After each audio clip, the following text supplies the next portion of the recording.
Assalamualaikum warahmatullahi wabarakatuh. Salam sejahtera bagi kita semua. Shalom, Om Swastiastu, Namo Buddhaya, dan salam kebajikan. Perkenalkan, nama saya Made Santiari, salah satu dosen program studi pendidikan biologi Universitas Timor. Universitas Timor terletak di Kabupaten Timor Tengah Utara yang berbatasan langsung dengan Timor Leste. Pada kesempatan ini, saya akan memperkenalkan salah satu mata kuliah yang saya ampu, yaitu Biologi Lingkungan. Biologi Lingkungan adalah salah satu mata kuliah wajib pada semester 2 yang mempunyai beban 2 SKS, yaitu 1 SKS teori dan 1 SKS praktikum. Mata kuliah ini memberikan pengetahuan mengenai pencemaran lingkungan, strategi pengelolaan lingkungan, wawasan lingkungan, etika lingkungan, AMDAL, UKL, UPL, izin lingkungan, dan pembangunan berkelanjutan berwawasan lingkungan. Capaian pembelajaran lulusan program studi yang dibebankan pada mata kuliah ini berjumlah 5 buah yang diturunkan menjadi 8 CPMK, yaitu 1. Mahasiswa mampu menganalisis pencemaran lingkungan. 2. Mahasiswa mampu presisi mengoperasikan peralatan pengukuran parameter kualitas lingkungan. 3. Mahasiswa mampu naturalisasi, pengelolaan sampah, bioindikator, strategi pengelolaan lingkungan, AMDAL, dan pembangunan berkelanjutan berwawasan lingkungan. 4. Mahasiswa mampu memahami strategi pengelolaan lingkungan. 5. Mahasiswa mampu memahami wawasan lingkungan. 6. Mahasiswa mampu memahami etika lingkungan. 7. Mahasiswa mampu memahami AMDAL, UKL, UPL, dan izin lingkungan. 8. Mahasiswa mampu memahami pembangunan berkelanjutan berwawasan lingkungan. 8 sub CPMK ini diturunkan menjadi 41 sub CPMK.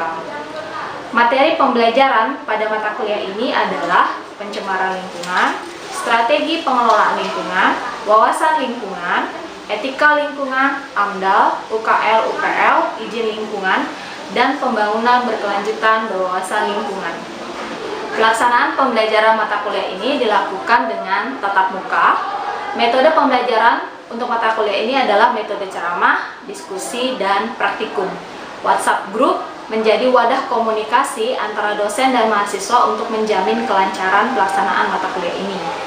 Penilaian mata kuliah Biologi Lingkungan mengikuti peraturan akademik Universitas Timor. Biologi Lingkungan merupakan mata kuliah 2 SKS dengan pembagian 1 SKS teori dan 1 SKS praktek. Penilaian teori terdiri dari kuis, tugas, UTS, UAS, serta partisipasi dan kepribadian.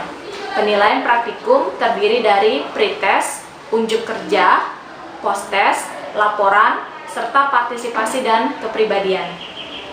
Demikian penjelasan mata kuliah Biologi Lingkungan yang dapat saya sampaikan. Terima kasih atas perhatiannya.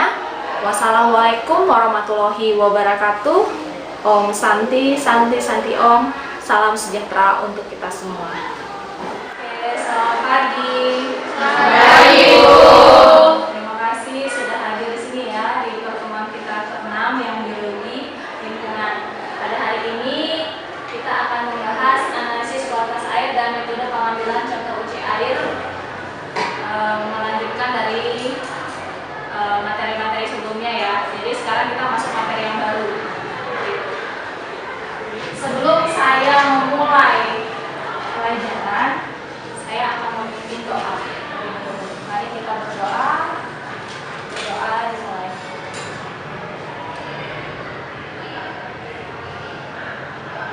Berdoa selesai.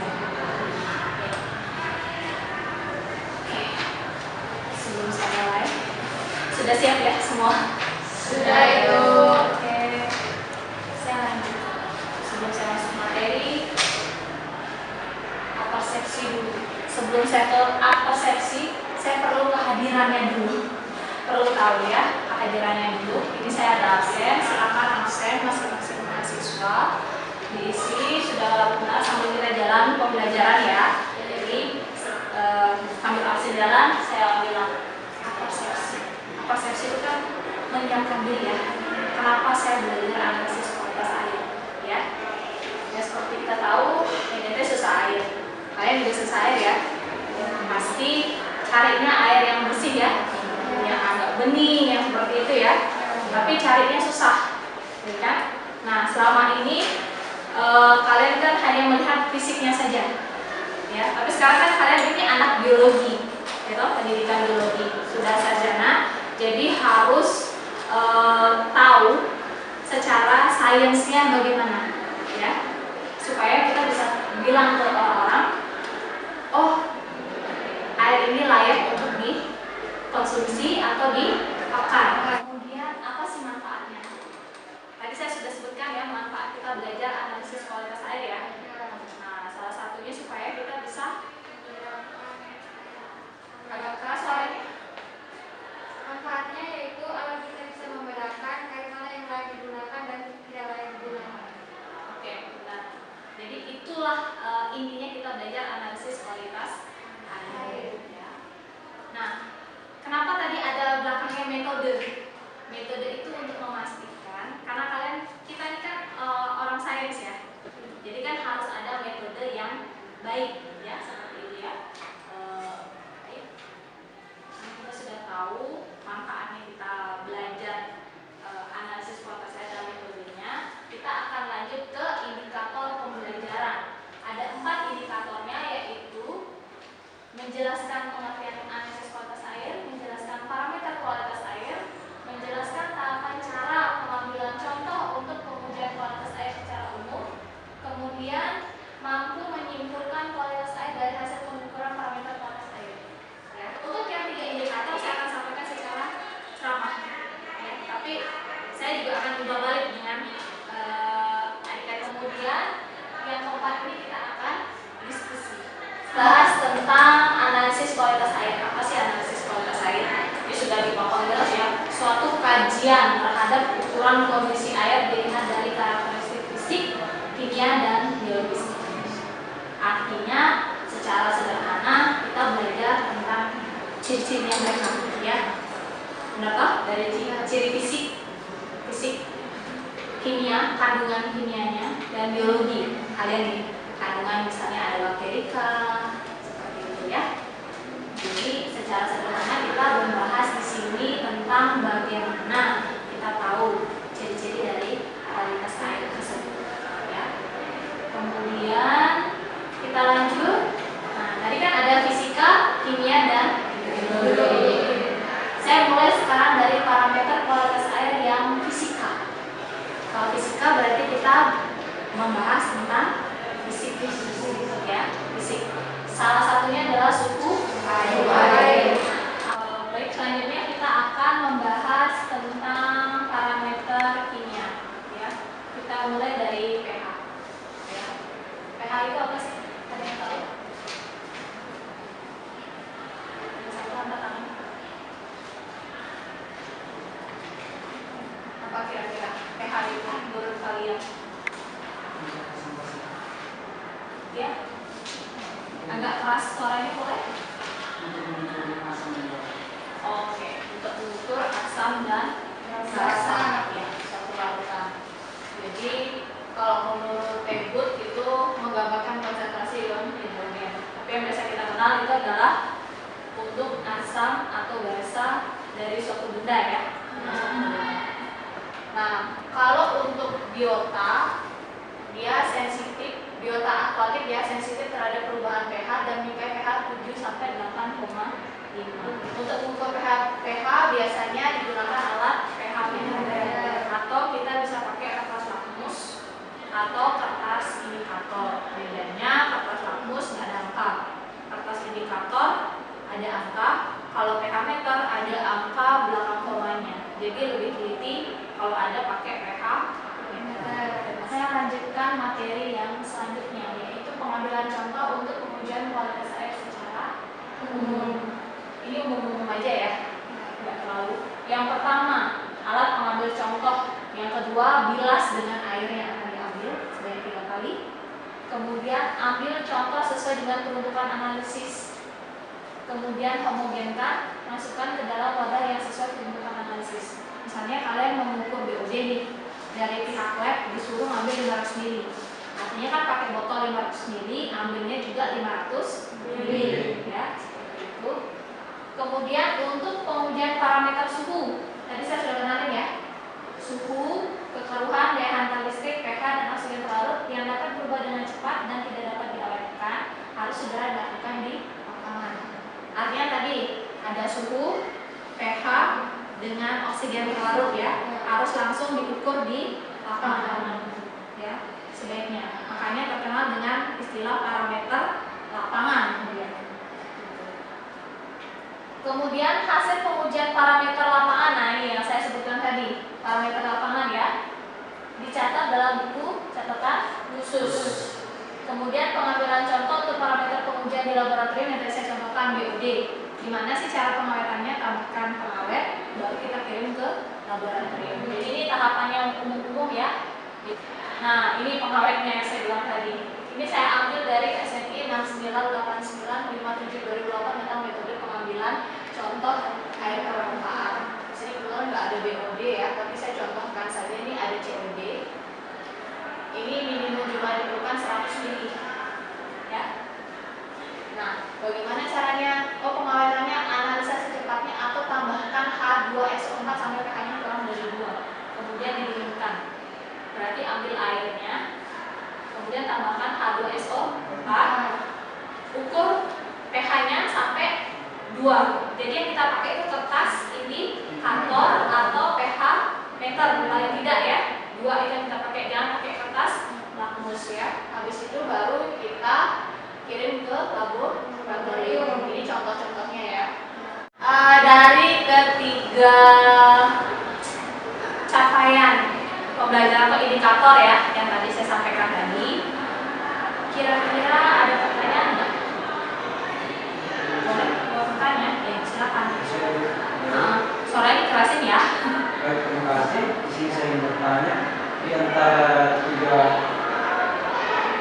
bulan aktivitas di antara Slagnus itu apakah ini di antara tiga bahan itu dari kertas mana yang paling mahal?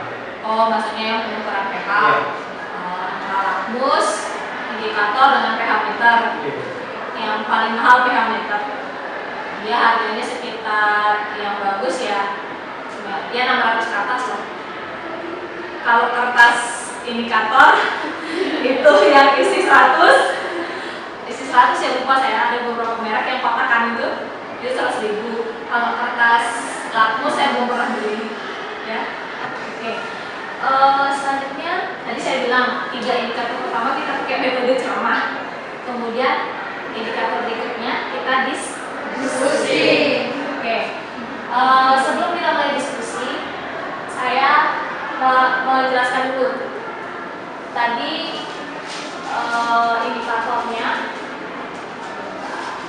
indikatornya adalah ini, mampu menyimpulkan kualitas air dari hasil pengukuran parameter kualitas air. Pertama yang kita perlu adalah peraturan ya.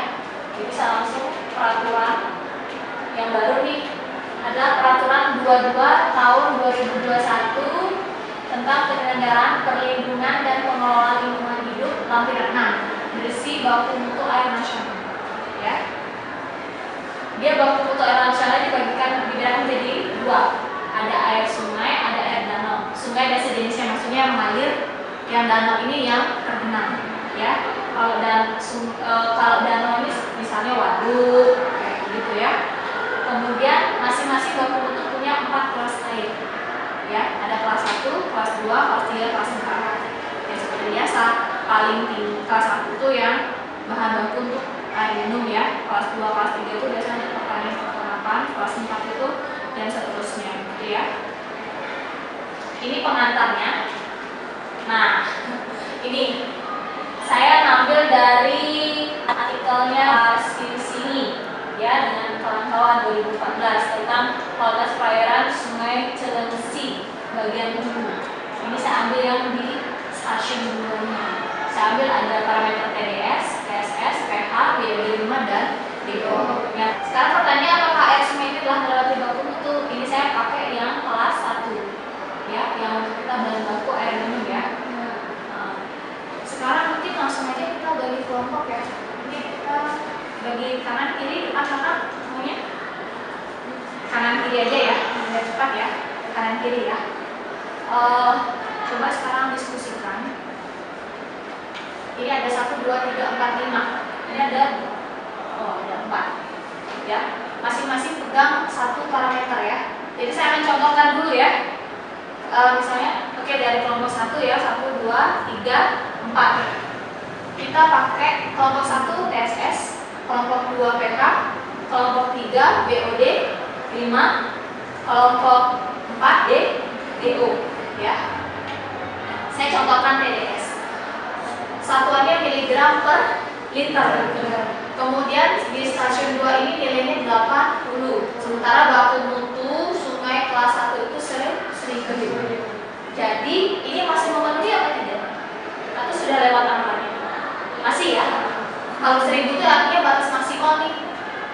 Ya, batas maksimalnya. Ya. Kalau masih di bawah 1000 berarti masih memenuhi baku mutu kelas 1. Berarti air itu masih bisa dipakai untuk keperluan peruntukan kelas 1, yaitu untuk bahan baku sumber air minum. Ya, selanjutnya seperti itu ya. Dan yang harus diperhatikan adalah DO.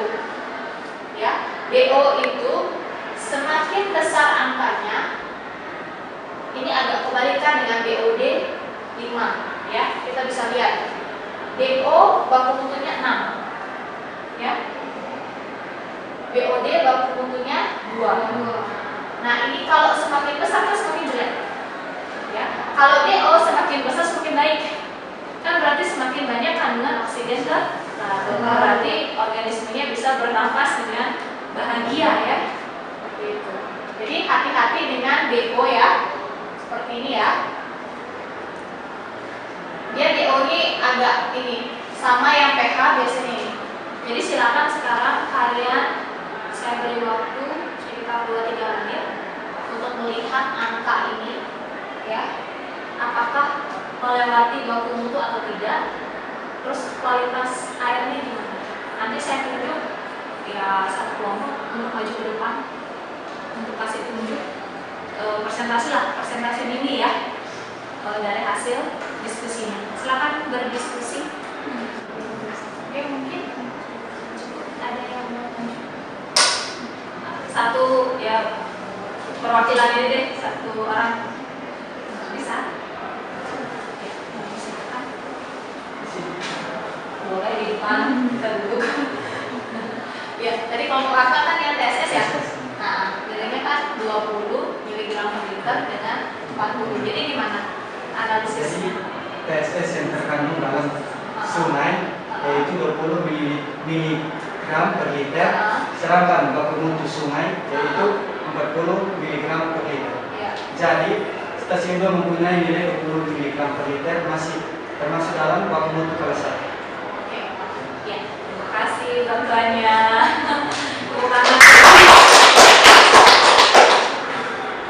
Ya, sudah dikomunikasi benar. Ya, tinggal kurang sedikit lagi. TSS ya masih memenuhi baku mutu. Berarti airnya masih bisa dipakai untuk bahan baku air minum. Ya, itu intinya ya. Nah, kita bahasnya satu-satu ya. Misalnya ini. TSS tadi masih memenuhi baku mutu. Kalau PO, oke. Jadi kalau kita bilang apakah air sungai ini telah melewati baku mutu, kalau kita lihat dari parameter TDS, TSS, pH dan DO belum. Kok belum sih? Sudah. Ya, belum melewati baku mutu. Ya, yang sudah lewat kan tadi BOD 5, ya, BOD 5 yang sudah melewati karena nilainya 3,97 mg per liter ya. Nah, sampai sini kalau ada pertanyaannya apakah air sungai ini telah melewati baku mutu, kita lihat dari parameternya ya. Kalau kita lihat dari parameter BOD 5 ya sudah memenuhi ya, sudah melewati ya. Kalau yang TDS dan PHDO ini dia masih memenuhi baku mutu. Jadi kalau kesimpulannya apakah bisa dipakai untuk bahan baku air minum yang kelas 1 ini kita lebih baik diperhatikan dulu karena masih ada BOD 5-nya yang melebihi baku mutu. Mungkin harus ada pengolahan dulu ya yang mengatasi BOD 5 ya, atau pengelolaan lingkungan boleh. Nanti kita belajar strategi pengelolaan di lingkungan di pertemuan selanjutnya. Oke. Sampai sini kira-kira paham? Paham. Sekarang kita simpulkan dari 4 indikator pembelajaran kita tadi. Di indikator pembelajaran ada 4 ya. Ya. Analisis kualitas air, pengertiannya.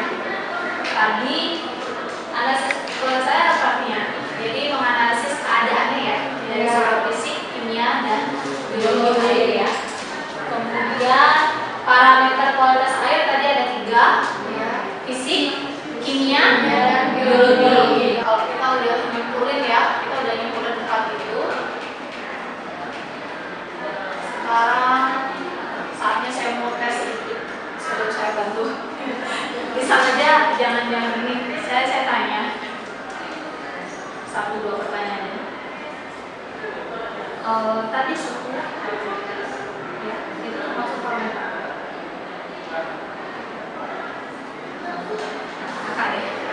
Suhu termasuk parameter fisik Ya. Selanjutnya kita masuk ke tugas kelompok. Ya, tugas kelompok sama dengan tugas diskusi. Ya. Jadi cari artikel yang berisi data. Ya tadi saya dikasih cari di artikel ini ya. Ada saya ketemu data, jadi kalian cari datanya seperti ini. Sampai sini. Kira-kira bagaimana pembelajaran kita dari awal sampai akhir? Ada yang perlu diperbaiki? Yakin pas nih?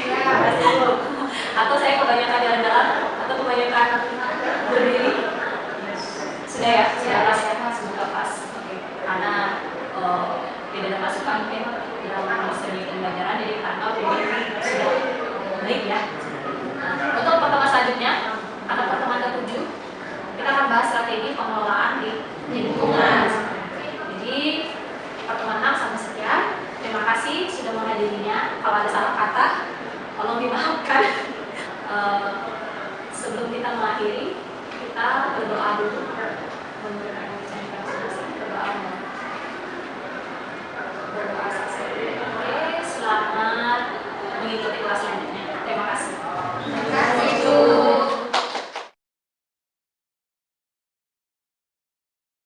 Ketemu lagi. Hari ini kita akan praktikum ya. Yang teori sudah di kelas.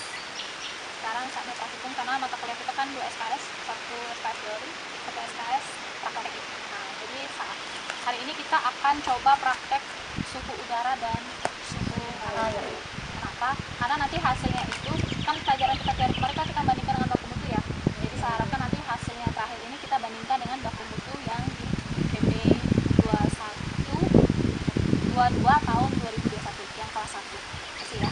Jadi hari ini nanti saya akan kasih contoh dulu suhu udara dengan suhu air. Gimana cara untuk mengukurnya ya. Nanti saya ada gambar praktiknya, silakan cari kelompoknya masing-masing.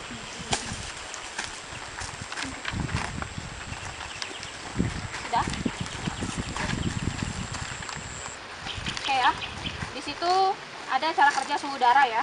Jadi bisa dibaca alat yang digunakan untuk mengukur suhu udara yaitu termometer ya.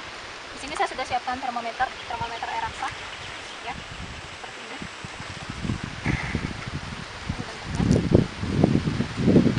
Jadi ini skalanya sampai 100 dari plus ya. Saat ini ini cara bacanya agak lurus gini ya. Ini suhunya sekitar 22 ya. Jadi coba kita lihat, saya akan contohkan suhu udara. Alat yang digunakan adalah termometer. Ini ya, saya 160. Kita anggap di sini 160 cm. 120 ya, sekitar 10 cm ya. Ini tidak boleh terkena cahaya matahari. Ini kan ada cahaya, saya membelakangi ya. Atau cari yang di bawah naungan juga boleh. Ya. Setelah itu kita gantungkan selama 10 menit di udara. Jadi saya kasih contoh aja, ini awalnya ini nggak ada matahari ya, jadi kira-kira ini saya lah 150 ya, dari permukaan tanah ya. Di sini saya bacanya sekitar 32. Jadi ini nanti digantung selama 10 menit ya. Seperti ini. Nanti 3 kali pengulangan. Seperti itu. Ini udah mulai turun suhunya, sekarang 31. Ya, tadi saya baru buka 32, sekarang udah 31, turun lagi nih. Sekarang udah 30 ya. Terus sampai dia tidak ada perubahan suhu ya. Ini untuk suhu udara. Ini ya, tadi pastikan termometernya sudah dibilas Aquades ya. Supaya ini kita langsung masukkan. Ini ada ikan nih. Kita masukkan seperti ini. Kita baca awalnya berapa. Jangan gini ya, bacanya baru celupkan langsung, tidak, langsung di sini ya. Ini tegak lurus. Ini kira-kira sekitar soalnya 30 ya. Kita diamkan 2-5 menit. Bisa bantu saya HP stopwatch. Ini saya inikan dulu harga dulu. Oke.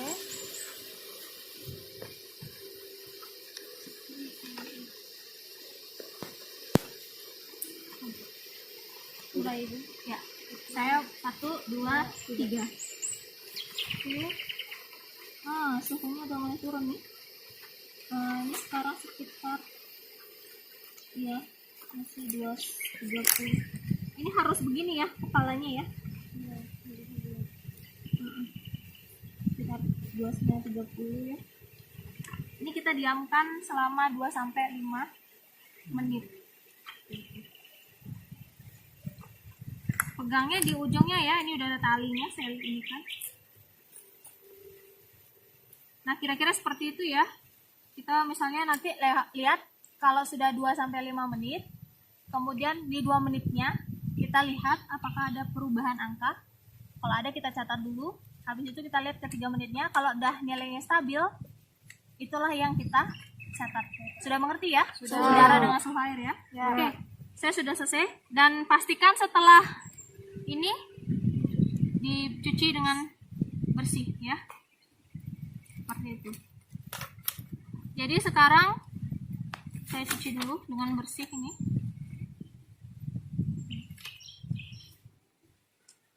Oke, masukkan. Ya, jadi seperti itu kurang lebih cara kerjanya ya nanti ya. Jadi kita bisa lihat.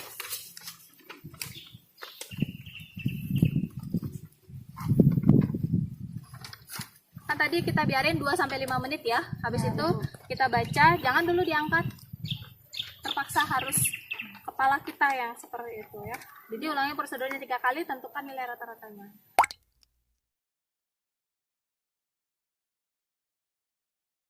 Nah ya,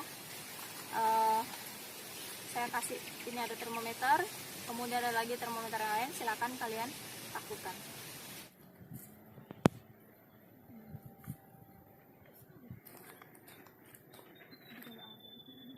Udah praktikum sekarang suhu air dan suhu udara ya, udah 3 kali pengulangan tadi kalian lakukan.